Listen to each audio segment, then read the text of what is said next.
Another thing I didn't expect was for Kalicube to really help me to unearth, to uncover data that would be helpful for me to go out and to clean up, to fix, to whatever it was, whatever the situation was.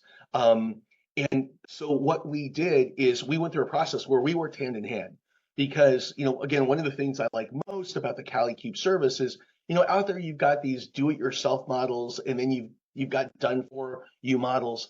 To me, CaliCube is more of a done-for-you model. Now, you have to work in partnership with CaliCube. So it's kind of like you're walking like through this process together each and every step of the way.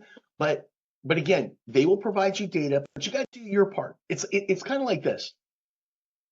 Um, I'm obsessive about putting together win-win deals and win-win relationships. And that's what CaliCube does also. They're creating the win. But the thing is, I know at the end, I'm going to win. Now we're going to set it up so you can win also, but you got to do your part. And it's the same thing when building the Google Knowledge Panel. You're going to have to do your part. CaliCube is going to give you everything that you need and hold your hand through every step that they can in order for it to be successful. But at the end, you got to do your part as well.